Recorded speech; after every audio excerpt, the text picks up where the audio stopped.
তো আমরা এখন দেখব ইউজার ইনপুট ইন পাইথন অর্থাৎ পাইথন প্রোগ্রামিং ল্যাঙ্গুয়েজে কিভাবে আমরা ইউজারের থেকে ইনপুট নিতে পারি। তো এটা দেখার জন্য আমরা সরাসরি ভিজুয়াল স্টুডিওতেই যাই। এরপরে আমরা এইগুলা একটু ব্যাখ্যা করবনি। তো যেহেতু আমাকে ইউজার থেকে ইনপুট নিতে হবে সেই কারণে আমি এখানে কি লিখব? ১ম এ ইনপুট লিখতে হবে আমাকে। ইনপুট লিখলাম। একটা প্যারেনথেসিস দিলাম। এই প্যারেনথেসিস এর ভিতরে আমি ডাবল ইনভার্টেড কমা দিয়ে একটা মেসেজ লিখব। কেন মেসেজ লিখব? কারণ আমি যেই ইউজার থেকে ইনপুটটা নিতে চাচ্ছি, সে আসলে কি এখানে ইনপুট দিবে সে যেন এটা ক্লিয়ার হয়, বুঝতে পারে। তো আমি ইউজার থেকে তার নামটা ইনপুট নিতে চাচ্ছি। তো তার সামনে যেন একটা মেসেজ শো করে যে তোমার নামটা এখানে দাও। তো আমি এখানে লিখলাম এন্টার ইওর নেম। ওকে। তাহলে ইউজার এখন দেখে বুঝবে যে এখানে তাকে কি দিতে হবে? তার নামটা দিতে হবে। তো আমি এটা একটু রান করি। দেখেন এখানে কি আসতেছে? ইন্টার নেম আসতেছে। তো আমি এখানে নেমটা দিলাম। দেওয়ার পরে এখনো কিন্তু আমাদের প্রোগ্রামটা খতম হয়নি অর্থাৎ শেষ হয়নি। যখন আমি এন্টার প্রেস করব সাথে, সাথে আমার প্রোগ্রাম এক্সিকিউশন এখানে স্টপ হয়ে গেল। কিন্তু এখান থেকে আসলে তেমন কোনো কিছু হলো না। আমি যেটা চাচ্ছি, আমি যেই ভ্যালুটা ইনপুট করলাম, সেই ভ্যালুটা যেন এখানে কোথাও অ্যাসাইন হয়। আমি যেই ভ্যালুটা এখানে যেটা ইনপুট হিসাবে ইউজ করছি, সেটা যেন যদি আমি কোথাও স্টোর করতে চাই, তাহলে এটার সামনে কি করতে হবে? একটা ভ্যারিয়েবল ডিক্লেয়ার করতে হবে। তো আমি এখানে একটা ভ্যারিয়েবল নেম নামের ভ্যারিয়েবল ডিক্লেয়ার করলাম। ওকে, এটা এখন কি করলো? এখন হচ্ছে ইউজারের থেকে ইনপুটটা নিয়ে সে কি করবে? এই নেমের ভিতরে স্টোর করে রাখবে। এখন আমি চাচ্ছি সেই নেমটা যেন আউটপুট হিসেবে দেখায়।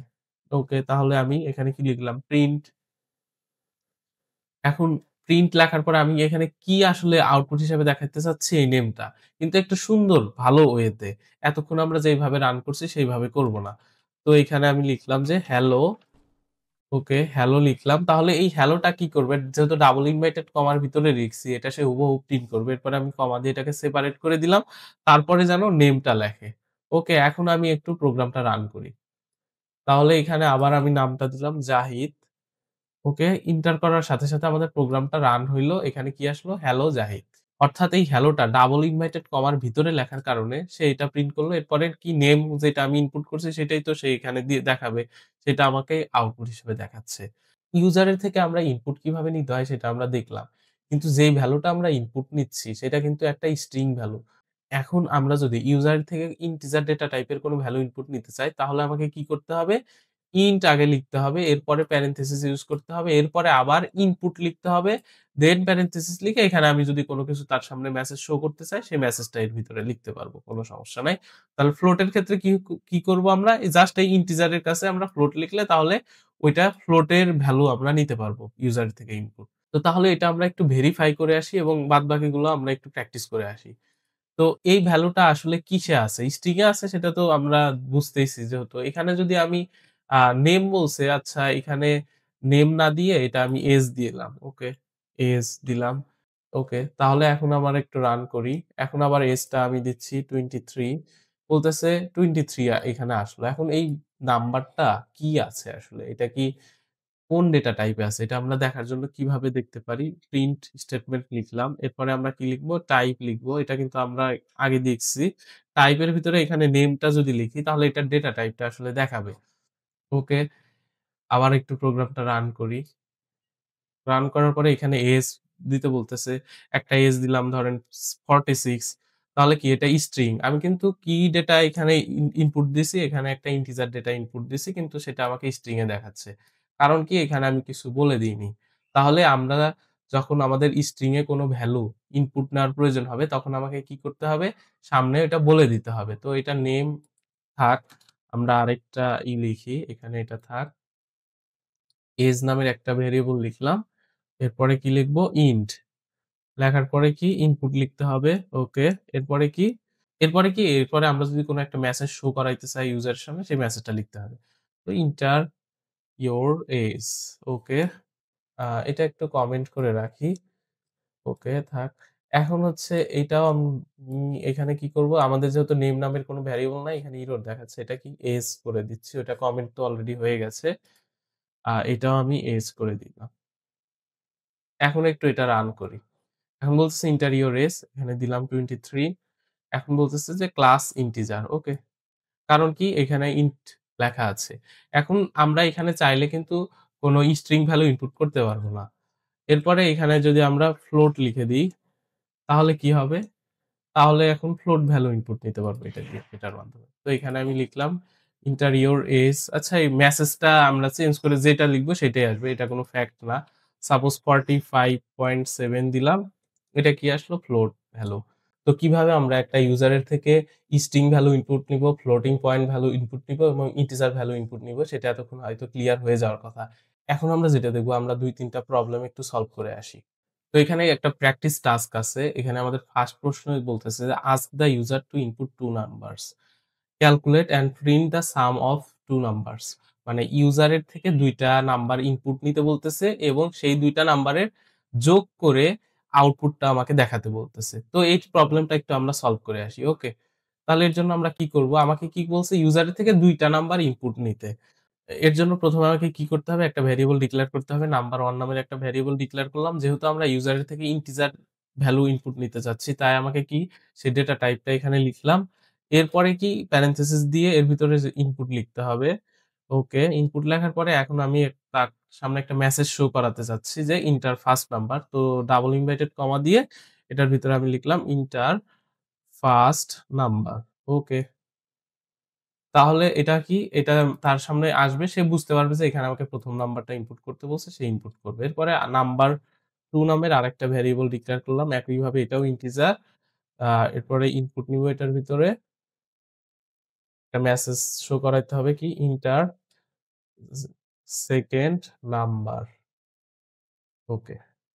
তাহলে আমার ইনপুট নেওয়ার কাজ কিন্তু অলরেডি হয়ে গেছে। এখন যেটা করব, এই ২ টার কি করতে হবে? প্লাস অপারেশন পারফর্ম করাতে হবে। তো আরেকটা আমি ভেরিয়েবল নিচ্ছি সাম নামের। এটার ভিতরে আমি কি করব? এই ২ টার প্লাস অপারেশন পারফর্ম করাবো। তো আমি লিখলাম নাম্বার 1 প্লাস নাম্বার 2। ওকে।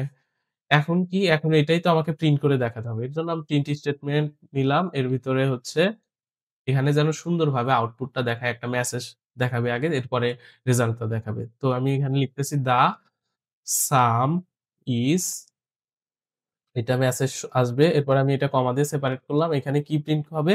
সাম প্রিন্ট হবে। তাহলে এটা আমি এখন রান করি প্রোগ্রামটা। তো রান করলাম। দেখেন এখানে কি বলছে? Enter first number. তো ১ম নাম্বার আমি 34 দিলাম। এরপরের নাম্বার 67 দিলাম। তাহলে কি? দ্যা সাম ইস 101 এখানে দেখাচ্ছে। ভালো। তো আমরা চাইলে এখানে কি করতে পারতাম? এখানে যে এক্সট্রা আরেকটা ভেরিয়েবল সাম নিয়ে আমাদের এখানে প্লাস অপারেশন পারফর্ম করানো হইছে, এটা আমরা চাইলে নাও লিখতে পারতাম। না লিখে এটা আমি কমেন্ট আউট করে দিচ্ছি। এখন এখানে আমরা চাইলে কি করব? তাহলে নাম্বার 1 প্লাস নাম্বার 2 এভাবে লিখলে এখানেও কিন্তু কি হবে? তাহলে এই রেজাল্টটা এখানে ২ টার যোগ হয়ে যোগফলটা দেখাবে।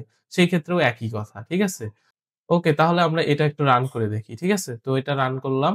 রান করার বলছে এন্টার ফার্স্ট নাম্বার। এখানে আরেকটা ফার্স্ট নাম্বার নিলাম 67, এবার 33। তাহলে কি আমাদের বলতেছে the some is 100। Okay, fine. তাহলে ১ম টা আমাদের সলভ হয়ে গেল। এখন আমরা ২য় প্রবলেমটা একটু দেখে আসি। তো আমাদের ২য় প্রবলেম বলতেছে ask the user to input the radius of a circle, calculate the area of a circle using the formula. এইখানে আমাকে বলতেছে ইউজারের থেকে একটা ইনপুট নিতে হবে, একটা বৃত্তের রেডিয়াস অর্থাৎ ব্যাসার্ধ ইনপুট নিতে হবে। এরপরে সেই ব্যাসার্ধ বিশিষ্ট বৃত্তের ক্ষেত্রফল অর্থাৎ এরিয়া আমাকে নির্ণয় করে দেখাতে হবে। তো আমরা কি জানি বৃত্তের ব্যাসার্ধের সূত্র কি? পাই আর স্কয়ার। ওকে। তাহলে এটা আমরা একটু করে দেখি আমাদের ভিজুয়াল স্টুডিওতে। কিন্তু এখানে আসলাম, আসার পরে আমাকে কি করতে হবে? রেডিয়াস ইউজারের থেকে ইনপুট নিতে হবে। তো আমি এগুলা সব কেটে দিচ্ছি। আবার আমি নতুন করে লিখতেছি প্রোগ্রাম। আমি আর নামের একটা ভেরিয়েবল ডিক্লেয়ার করলাম রেডিয়াস এর নামে। তো এখন আমরা কি করব? এখান থেকে ইউজার থেকে ইনপুট নিবো। এখন কি ডেটা টাইপ এর ইনপুট নিবো? যেহেতু রেডিয়াস তো বিভিন্ন রকমের হইতে পারে। ফ্লোটিং ও হইতে পারে, ইন্টিজার হইতে পারে। তো ফ্লোটিং নেওয়া বেশি সেফ। তো আমি ফ্লোট নিলাম। ওকে। এরপরে কি ইনপুট লিখতে হবে। এরপরে এখানে আমরা একটা মেসেজ প্রিন্ট করাতে চাচ্ছি কি? Inter radius. Okay, inter radius. এরপরে তো এখন এই লাইনটা ইউজারের সামনে শো করবে যে ইন্টার রেডিয়াস, সে রেডিয়াসটা এখানে ইনপুট করবে। ওকে, এখন কি করতে হবে? আমাকে তো এখানে পারফর্ম করে দেখাইতে হবে যে এরিয়াটা।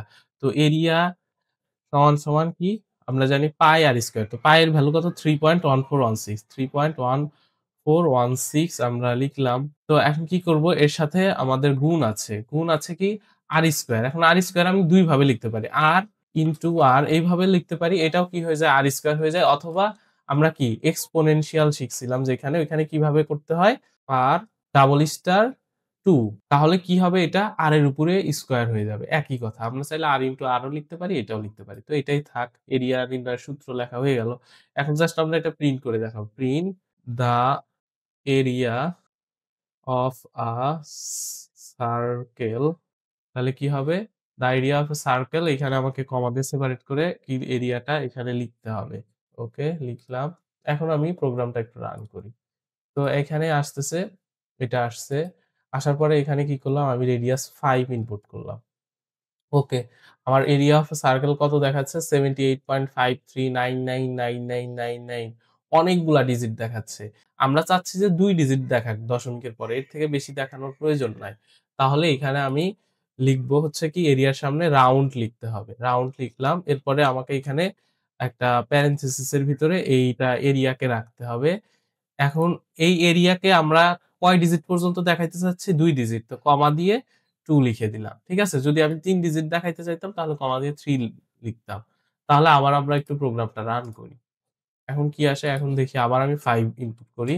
এখন কি আসছে? 78.54, অর্থাৎ 2 ডিজিট পর্যন্ত দেখাচ্ছে। ঠিক আছে? আজকের লেকচারটা আমরা এখানেই শেষ করতেছি। পরবর্তী লেকচার খুব দ্রুতই পাবেন ইনশাআল্লাহ। সে পর্যন্ত ভালো থাকেন, সুস্থ থাকবেন। আসসালামু আলাইকুম।